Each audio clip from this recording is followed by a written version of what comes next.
Hello! A slight delay, but also, yeah, right there. Genius. Hey guys, I'm Candace Aviles here. Today, this month I should say, April is Autism Awareness Month, and I'm joined by this lovely lady. Thank you for joining me. Dana Renee, Chief Executive Ally with Autism Society of Indiana.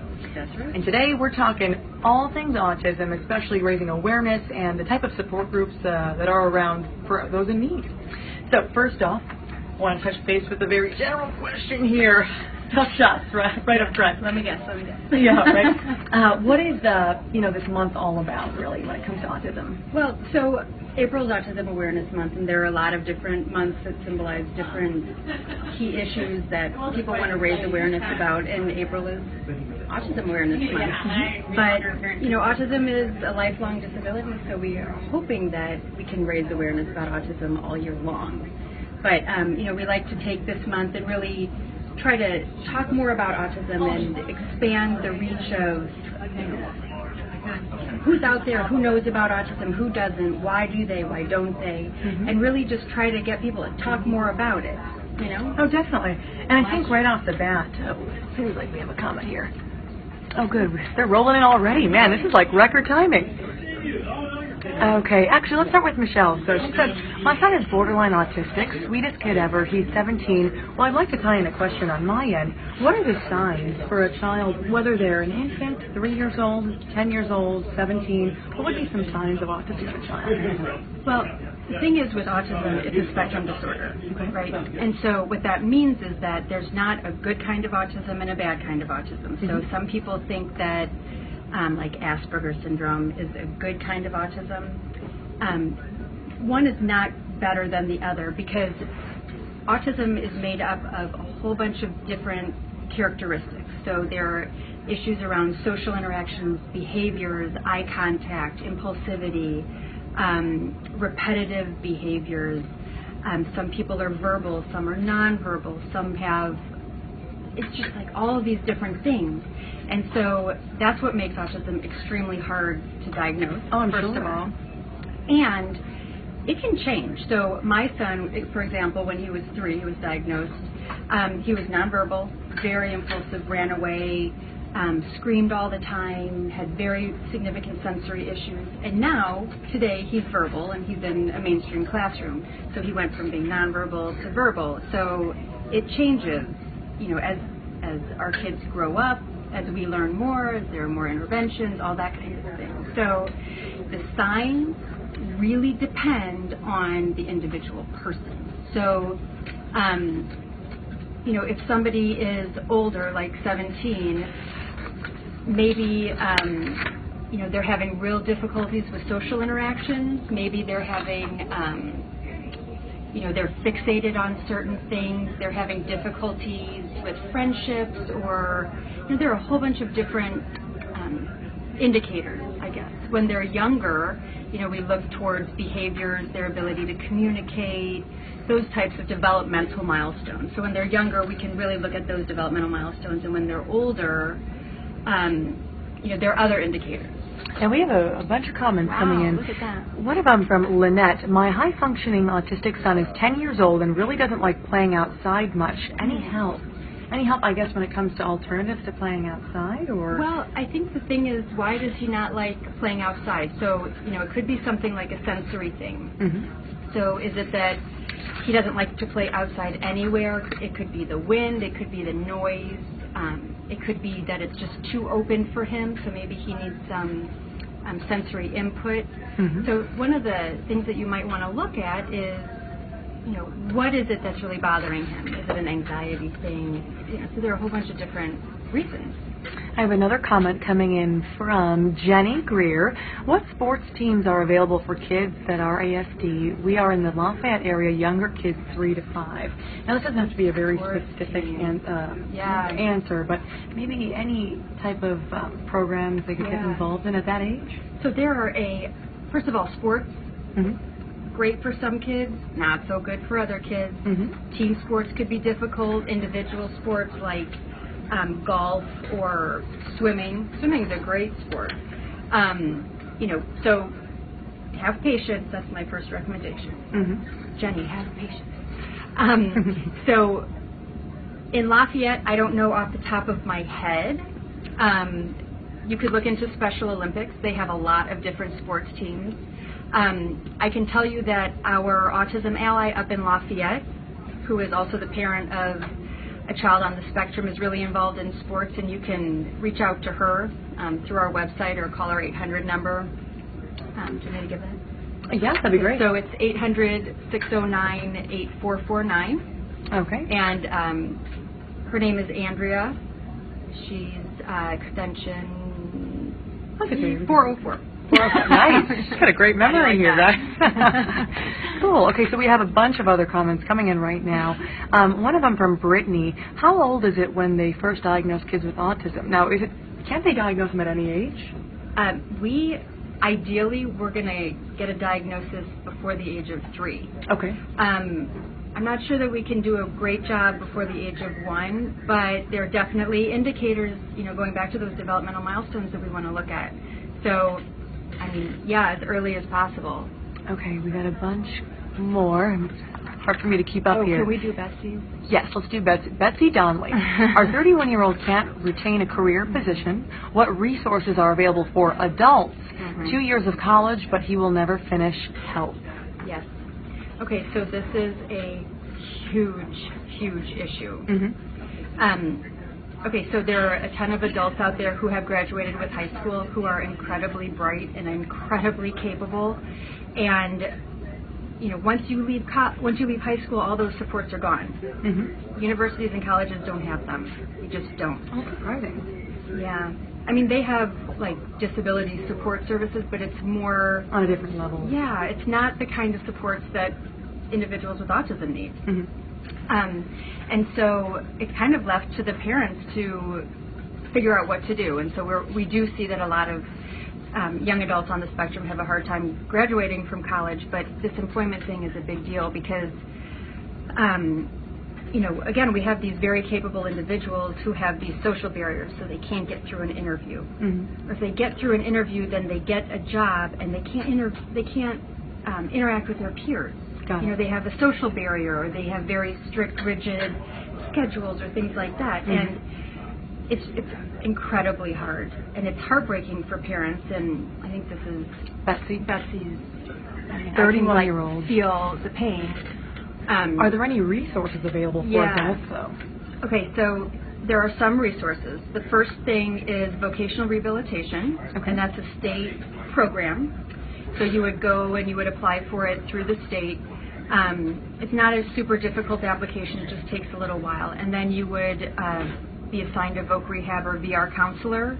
You would select a VR provider, and that person, and we actually are a voc rehab provider, so we help only individuals with autism with employment stuff. So we help them figure out, who are they, what do they want to be, and how do we get there. And our whole mission is, I got to choose my job, you got to choose your job. Of course. Our kids should be able to choose their jobs, even if they have an autism diagnosis. And so that's one of our really important key things is that people, we're asking the questions, what do you want to do? And how do we help you get there? What skills do you need to do that? And then we follow along. And so voc rehab is one. There are some employment providers. If you go on to the Autism Resource Network of Indiana, which is arnionline.org, and you could do a search for employment support, and there's a ton of resources around the state. Excellent. I was just going to ask you for a website because that'll be really helpful. So, Betsy, see if you can check that out. We have a comment or a question from Mary Baker. Is it common for ASD children to suffer from anxiety? Yeah. So about 70% of people with autism have a co-occurring mental illness, and anxiety is one of those. I think it could stem from sensory issues, but yeah, there's just a lot of anxiety and depression, very, very common. Another question from Rachel Evans Nunez. Are children born with hearing loss often autistic as well? Good question. Yeah, I guess it would depend. Really, so there are other signs along with that. Yeah, I don't know. Okay, let's keep moving here. I've never been asked that question before. Yeah, some are specific, but we have one from Okay, hang on. Let's see. Michelle, is it common for autistic kids to play with younger kids generally? He's 17 but tends to get along with younger kids better. Yeah. I'm not going to say it's common. Because it could vary again. It could vary, but I think that sometimes the older individuals on the spectrum, they might relate better to the younger kids. They get the individualized attention, maybe. I don't know. I've seen it, but I don't know if it's common or uncommon. Another question from Kelsia Hernandez.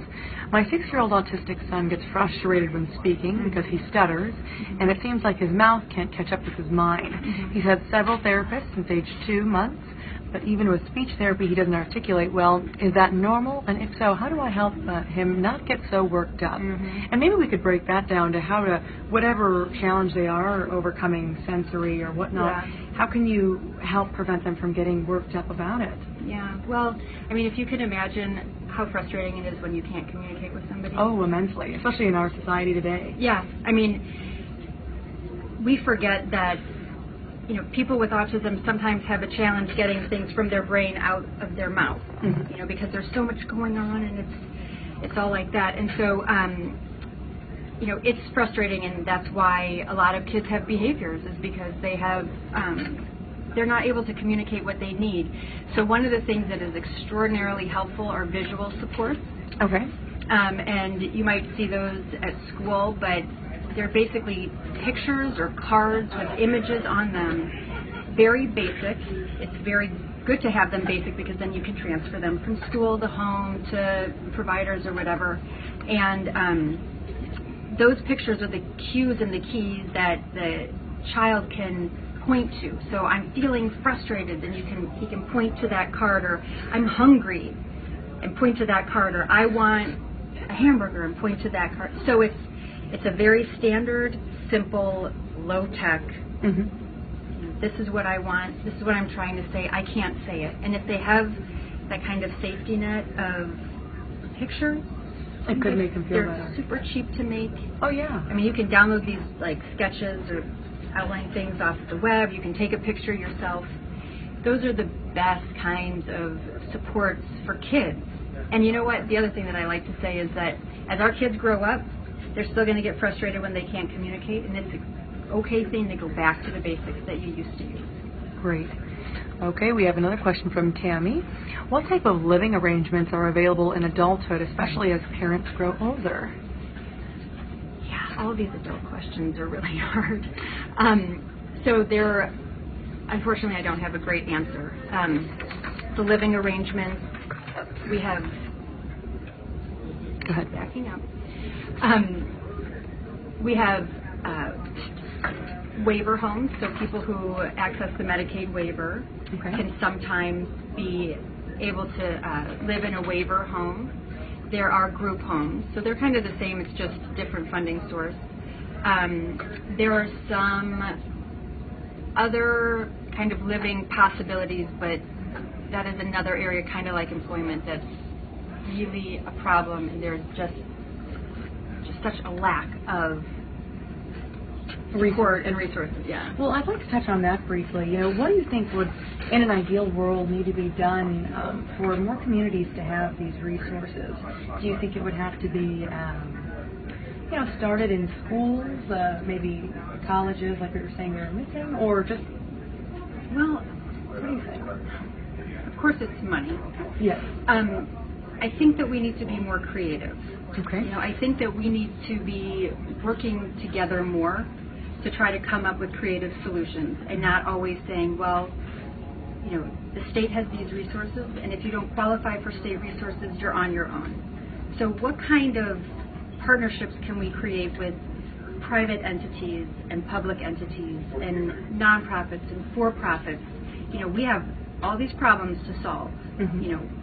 We're the Autism Society. We know a lot of the problems, but we can't solve them. Do we know the other people to solve those problems?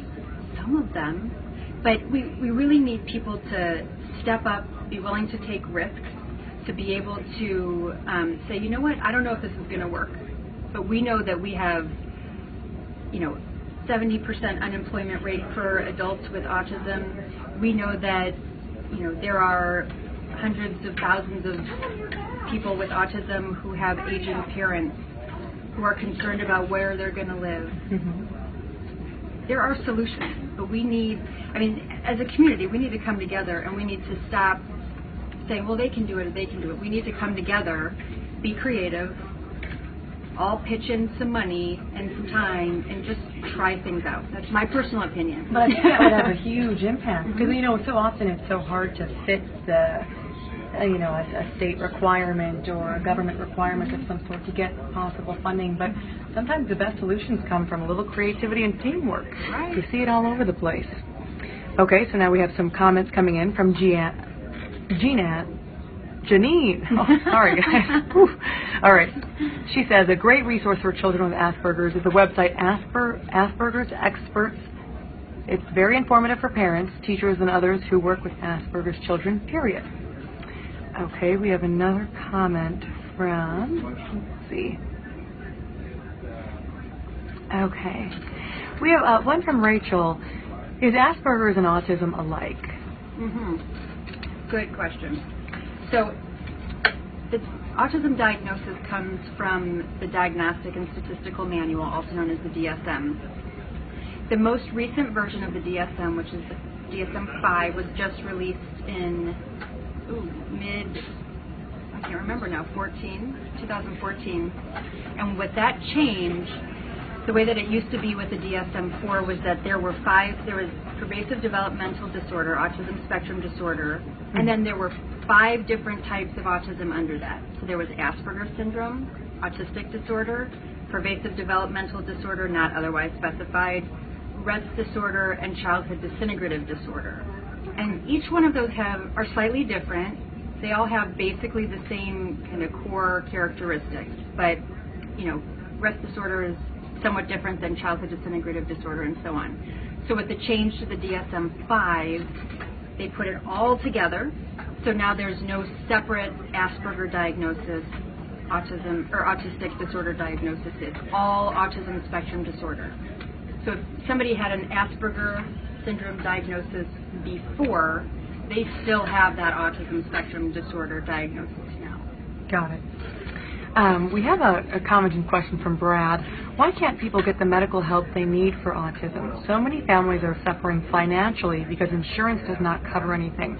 Do you guys see a lot of insurance barriers in the way for help? Yeah, so this is kind of a loaded comment and question because the answer is there's so many reasons why, and they're not all good reasons. They're not all terrible reasons, but there's always been kind of this, who's going to pay for autism-related interventions? And how do we know if it's medically necessary or not, right? So, as I said at the very beginning, every person with autism is unique. The characteristics manifest in different ways, and people change over time.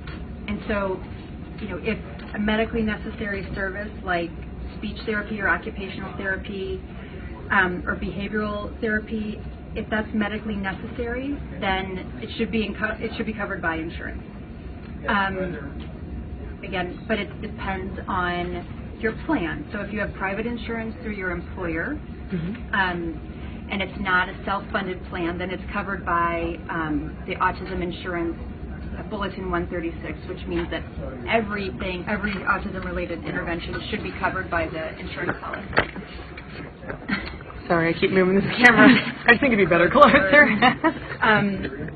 If it's a self-funded plan through your employer, they don't have to cover it. Okay, so, and it's really hard to know if it's self-funded or not.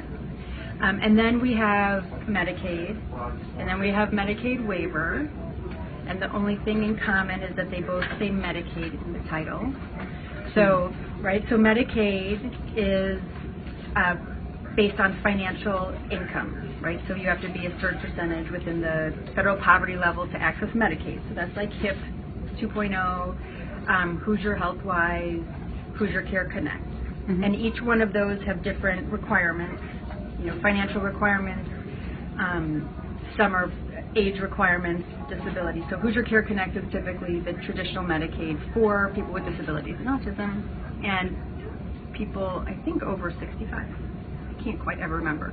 But then Medicaid waiver is something that's offered through the state, and it basically waives the financial requirements, and it gives you access to an array of services like respite care, like participant assistance care, like behavioral therapy, not applied behavior analysis, but individualized one-on-one, short, maybe an hour at a time, music therapy, recreation, wellness, those types of things that aren't really truly medically necessary, but are very, very helpful for people with autism. So, but the challenge there is that there's a wait list. Oh, you're kidding? There's a wait list? Yeah. My goodness. There's a wait list. So you can apply to get the Medicaid waiver, and then you wait, and then you wait, and cross your fingers and hope. Yeah, you'll get it eventually. Yeah. So it sounds like there's a wide variety of kind of loopholes and different coverage from insurances. It's so hard to navigate the system, and we're just seeing that there are very few people that have all the information, and families are just kind of stuck. And I think that was probably what the question was. Who actually has all the answers? And nobody has all the answers because it's all moving parts. Yeah. Things change all the time. So, we work really hard to try to, keep on top of things. But, what we need is for people who have questions to call us, and we can tell them what we know. Or, if it's something we haven't heard, then we can go get the answer. Yes. So, that's kind of part of what we do is, try to facilitate getting those questions answered. And just to refresh all of our viewers who are watching, this month, April, is Autism Awareness Month, and we're talking about some of the support and resources that are offered throughout the community, but also the very apparent lack thereof, and coming up with some ideas and just kind of getting the ball rolling when it comes to what we would like to see in the future compared to what we're seeing now. And we're also answering plenty of your questions. Thank you so much for typing those in. Let's keep going down. We have a question from Rachel. Is sign language taught often to autistic children that don't speak? Yeah. Sign language is a great tool, kind of like those visual supports I was talking about earlier. Sign language is absolutely another way for people who are nonverbal to communicate. What we did with my son, we used both the visual supports and sign language, but it wasn't like ASL. Yeah. I had this book and it was signs, and we just kind of made them up, not made up the signs, but used what we needed. Exactly. So, I want more, we used those signs. I don't even know if I can remember. I want more, and then whatever. Okay. And that was really helpful because, again, they don't have to come up with the words. They can use their body, or they can use the pictures or whatever. Yeah, that's great. Excellent. Okay, let's see. We have a comment from Michelle. I know Goodwill hires autistic adults. Rachel saying, yes, Goodwill does hire.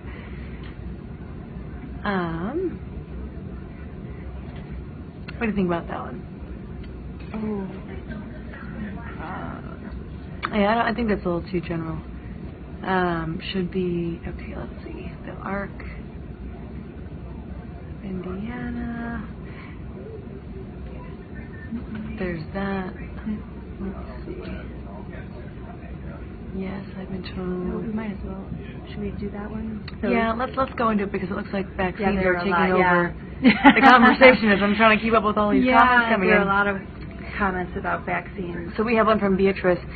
Can vaccination cause Asperger's in children, or is it biological? And then it looks like there's a lot of comments coming in afterwards based on that. Yeah. What are your thoughts? So there's vaccines is one of these topics that is a big topic. Like almost every time somebody talks about autism, this issue comes up about vaccines. And so there's no medical scientific proof for verification or validation that autism is caused by vaccines. Okay. We don't know what causes autism. So we don't know if it's biological. We don't know if it's genetic. We don't know what causes it. There have been some studies that have shown that vaccines do not cause autism. But there are definitely people who feel very strongly that they don't want to take the risk, or that right at the time that that their child received the vaccine, that things changed. And so, it is definitely a personal decision. We don't. One of the things that the Autism Society is, we don't say you must get vaccinated or you must not get vaccinated, because it's a very individual, personal choice. We just want to make sure that as parents, you have all the information that you can. Oh, definitely. And that, there are opportunities for families and parents to space out the vaccine so you don't get it all at once. And really weigh the pros and cons, because as you know, we are having some measles and mumps outbreaks now. Oh, big time, especially here in Indiana. Yeah, and it's just something that I just urge parents to really think hard about. And there's a lot of literature that suggests that the vaccines are very safe now. They have changed over the past several decades and everything. But it all kind of stems from Wakefield had published this paper that said that vaccines caused autism, and it was not too long ago disproved as being completely false. Good to know. Yeah. And that's an important, a huge factor. The article that caused a lot of the conversation. Proven to be false. Now, Mary Roth commenting, anyone wanting help with their loved one with autism or with questions about autism, I think I can tell. the second part of this comment I can tell.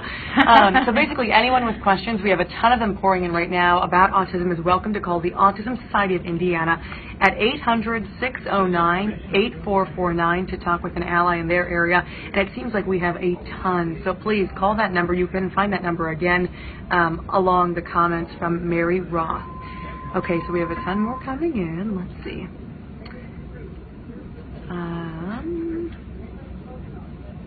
How common are... So that's the same, how common are sister diagnoses like ADHD and bipolar disorder? In autistic children. Yeah, we're just talking about anxiety and depression. It's the same kind of thing. Those kind of co-occurring conditions are very, very common, and it makes it extremely difficult.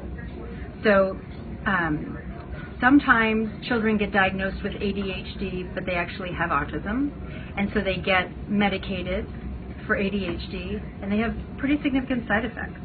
So for parents who are not sure if their children have autism or ADHD, and their child is getting medicated and it's not going well, you might want to ask your doctor if maybe there might be a different diagnosis they want to be looking at, like autism. There is no medication for autism. So, but when you're looking at bipolar or depression or anxiety, that's a completely different condition. So if somebody is very severely depressed or is suffering from, a certain level of bipolar, we need to get that taken care of as well. So there's the autism and then there's the bipolar, all in the same person. So that makes it even more challenging for diagnosis and treatment. Oh, definitely. So. One quick comment here I have from my little paper in front of me. The CDC mentioning a report that concluded that autism has risen to 1 in every 68 births in the United States, nearly twice as great as the 2004 rate of 1 in 125. And that just kind of touches on, the importance, I think, of raising awareness about autism and the resources that are available out there.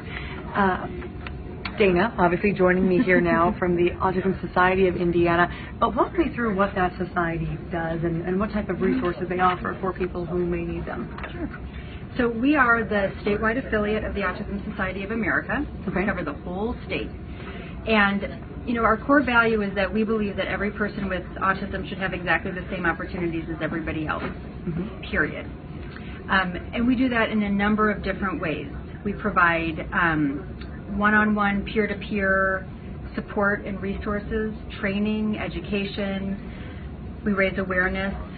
We work with people around employment issues, youth leadership, basically anything across the lifespan we touch. We also get really involved in policy, local and national policy that directly affect people with autism. One of the cool things about us, in my opinion, is that so everybody at ASI is called an ally. So I'm the chief executive ally, and Mary Roth is the lead ally. And we're all called allies because we believe that an advocate is somebody who speaks on behalf of somebody else, and an ally is somebody who comes together with you wherever you are right now, and we walk with you, and we help you understand what your choices are and help you find your voice so that you can go advocate for yourself and advocate for your child. And all of the allies, so we have a group of 10 autism allies, and they're all over the state. So Mary is here in central Indiana, and Andrea is in Lafayette. Okay. We have some other ones around the state. They're all parents of kids on the spectrum.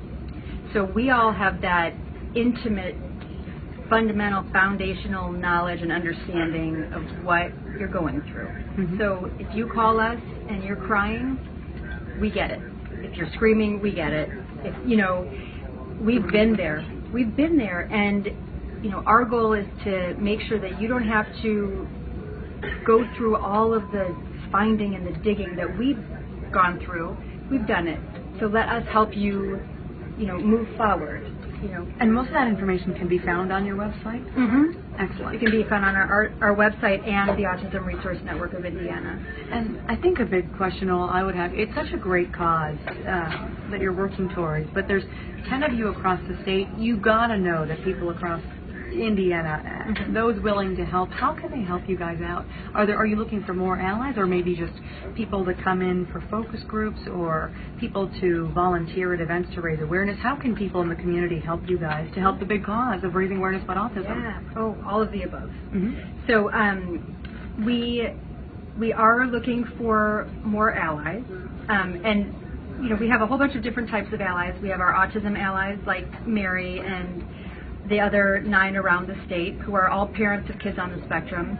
We have our career allies who work on the employment. We have our direct care allies to help us provide respite care and participant assistance care. So we are looking for more people there. We're always looking for volunteers. Mm-hmm. If people are interested in holding events and fundraisers, or if they would like to help us plan an event or fundraiser, if they'd like to help be creative, like I was talking about earlier, and come up with new ideas. We're always looking for more people to get involved. The more we talk about it, the more people who know about it, the better we'll all be. So, that's kind of the most important thing. Help us spread the word that ASI is here. We are that first point of contact. We want to help. We don't charge families for what we do because we know personally how expensive it is and how big of a struggle it is. So, be creative. Whatever you like to do, and you think that you can do it with us, let us know.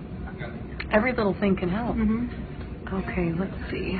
Yes. Oh, can we do that one? Yes. Alicia? Alicia Lee? Uh-huh. All right. Does the Autism Society have autistic people on their staff or board? Yes, we do. Oh, excellent. Tell us more, please. So we have, we actually employ 4 people with autism. Elizabeth Moreno is our Spanish-speaking ally, and she's up in Crown Point. She's the autism ally for all of the Spanish-speaking people around the state, and she's been with us for a few years. Tommy Guest is one of our career allies in Fort Wayne, and he works with adults and young adults to help them find employment, and he's also the father of a child on the spectrum. And then we have 2 other individuals who are direct care allies, and they're actually providing respite care and participant assistance care for other individuals on the spectrum. So, and they've been with us, Chris has been with us for about a little over a year, and Justin for about 5 or 6 months. And then we do have 2 individuals on our board on the spectrum. And 60% of our board have to be parents or caregivers of children on the spectrum. Excellent. That's in our bylaws. Dream team right there. Yeah. So we have a great question from Claire. What is the #1 thing that teachers can do to support the parents of children with autism? Listen. I think one of the things that is extremely helpful from a parent perspective is knowing that if I need to tell my child's teacher something about what's going on, whether it's personal, private, scary or whatever, that they understand where I'm coming from, that it's not an accusatory thing, but that, you know, if you as a teacher want to know more about my child, then help me communicate with you, you know. And the other thing is, tell me what's going well in the classroom so I can reinforce it at home. Mm-hmm. And let me tell you what's going well at home so you can reinforce it in the classroom. You know, make it not always about the struggles, but the really good things too. I think that we forget that. And I think listening, like you said, is so powerful. Yeah. You know, sometimes in this day and age when, you know, we have everything being thrown at us, just taking the time to pause and digest the information that you're hearing makes a huge difference for anything. So Alicia, responding to that, it's really wonderful to see an organization for autistic people actually include people with autism. Wonderful. And I do think that's awesome. Thanks. Okay, Mary Roth coming in with some lifesavers. Mary, you are the bomb diggity. Thanks for hooking us up. For everyone who's watching us, Mary in the comment section has some great ideas for those that are wondering about school issues and those with autism. There's about I can't tell if it's 2 or 4 links. I'm going to go with 2 links that are in the comment section. You can find more information there. Very cool. So we have one from let's see, Catherine. Teachers can actively involve parents into the room. I think parents greatly learn more about autism by being around more than one type of autism. Yes. And would you agree with that? You were mentioning there's a spectrum that you know, people can fall on. Well, you can really learn from just seeing the differences. What would be your response to that? Yeah, I love that. That's awesome. I mean, I think... It's just so spot on. I have nothing to say. Yeah. But you know, I mean, really anything. When you look at the diversity in any situation, and you see the different struggles or symptoms that people have, it can help you get through whatever you're working through. Yeah, and I think, you know, sometimes teachers, and I'm generalizing for all the teachers, but I think sometimes it's more distracting for a parent to come into the classroom, because kids act differently when mom's in than when they don't. For everyone, really. But I think that if there's a situation where parents can come in and see, like Catherine said, see the other kids, and it's like a sigh of relief. You know, oh my gosh, my son can do that. You know, he's playing with this other child. You know, they're interacting. Just to see it, it's just, that's great. Great. Okay, so for everyone joining us again, we're going to start to wrap this conversation. April is Autism Awareness Month, and I'm here with Dana Renee with Autism Society of Indiana, a great resource for really anyone, any parents, family, or anyone interested in learning more about autism, how you can help. It's a great, you guys have 10 people with you? Well, we have... Or 10 allies. We have 10 autism allies, but we have 31 total people. Excellent. 31 total people. But, hey, for Indiana, that can still grow immensely. And there's a ton of great comments and questions all along in our comment section. So the last thing I would ask is, how would you, what would be your final words on this topic? You know, there are some resources available. There could be so much more depending on your creativity, people standing up and really helping out with the cause, learning more information. What would be your final thoughts? I know, it's so hard. It's such a, well, let me start saying swivel very slowly. It's such a broad topic, I think, and there's so much to learn about autism. It's very hard to give a very, you know, short, succinct, wrapping statement. But if there is anything you would like to end this chat with, what would you like them to know? Well, considering it's Autism Awareness Month, I think that, and I'm not sure if I said this before, but the more we talk about it, and the more we can celebrate and share our successes, so the more we can focus on the good things that are happening, the more people will talk about it, the earlier children can get diagnosed, the earlier that their interventions can start, the better off they'll be as they grow up. Definitely. You know, and I so always encourage people to talk about it. It's so hard because, you know, and I've been through this, you know, for 13 years with my son. You know, you're so heads down and like, I've got to get this done and what's going to happen at school and all this, that we forget to look and think about all the good stuff that's happened and what's going to happen in the future. You know, what are the opportunities that we can look forward to? We should be talking to our kids about what they can be doing. What do they want to do? Exactly. How they can help, not how they can't. Right. let's let them dream. Let's let them be kids. And I'm saying that knowing that it's not that easy, because we just have no idea what's going to happen. But, let's just take some time maybe during this month and just celebrate the great things that happen. And it's something as little as, I hear this, my son told me that he loved me for the first time, or gave me a kiss for the first time, or looked at me in my eyes for the first time. Like, let's talk about those things, because for majority of parents, that's no big deal. But for us, it's everything. Well, Dana Renee, I have goosebumps. I love the passion that you have. It definitely hits home, and I think it's an amazing cause. For everyone watching, please go check out Autism Society of Indiana if you're interested in helping or learning more. It's a great resource. And thanks so much for joining us. And Mary, I see you in the comments section. High five. You go, girl. Thanks for your help. All right, we'll see you guys later. Thanks for joining us. Bye. Thanks.